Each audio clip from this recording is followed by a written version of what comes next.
All right, welcome to The Explainer. Today, we're going to break down one of the oldest stories in the world, Aesop's fable of the wolf and the lamb. Why? Because it's the perfect way to understand a timeless tactic of power and persuasion, the pretext.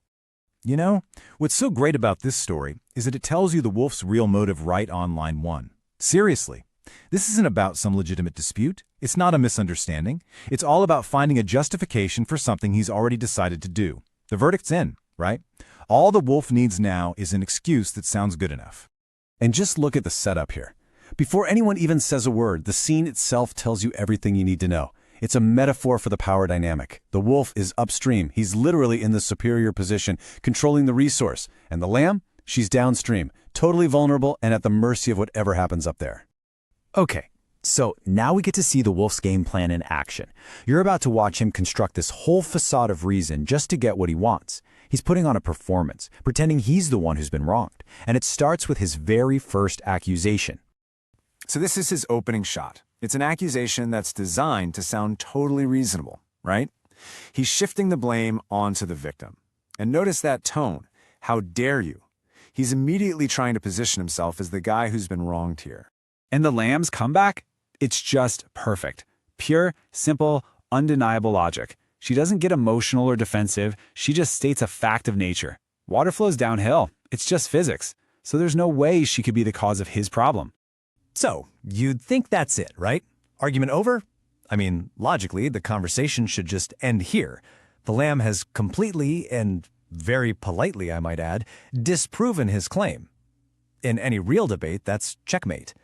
But of course, this was never a real debate. But no, the wolf just pivots. He completely changes the subject. The water? That's forgotten. He just moves the goalposts from something happening right now to some grievance from the past. Well then, that's the sound of someone scrambling for a new excuse because their first one just fell apart. And again, just like before, the lamb completely dismantles his accusation with a fact he just can't argue with. It's not an opinion, it's not an interpretation, it's a simple biological impossibility. She wasn't even alive a year ago. So at this point, she's proven two totally separate accusations to be completely false. So this is where it all comes to a head. What does a tyrant do when their made-up reasons are totally exposed by simple logic and basic facts? Well, they abandon the whole pretense of reason altogether. And there it is. That snarl, "I don't care," is the most important line in the entire fable. This is the moment he admits it. Facts, logic, truth. None of it ever mattered. The mask of civility just comes right off, revealing that the excuses were just a formality all along. You know, what we've just seen is basically a step-by-step guide. We can call it the tyrant's playbook. First, you decide your goal. Eat the lamb. Second, you invent an excuse. Third, you get a logical rebuttal. Fourth, when that fails, you just abandon the excuses. And finally, number 5, you resort to brute force. And while this is the inevitable final step in that playbook. Once the fake argument isn't useful anymore, all that's left is raw power.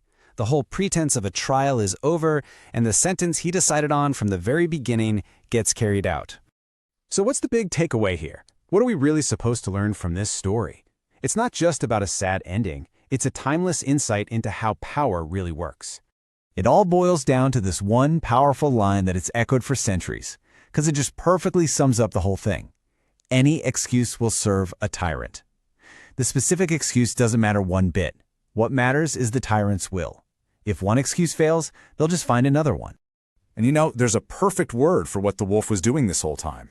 It's called a pretext. The wolf's accusations, they were nothing more than pretext, just designed to give a little bit of a justification for an act of pure aggression. So let's be super clear. The ultimate takeaway is that this debate by the stream, it was never a search for the truth. It was never a negotiation. It was just a search for a plausible excuse. And when he couldn't find one that actually held up, the need for an excuse was just thrown out the window. It's kind of amazing, right?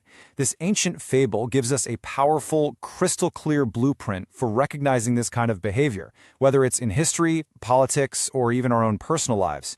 And it leaves us with one final, really important question to think about. Now that we see the pattern, where else do we see it playing out today?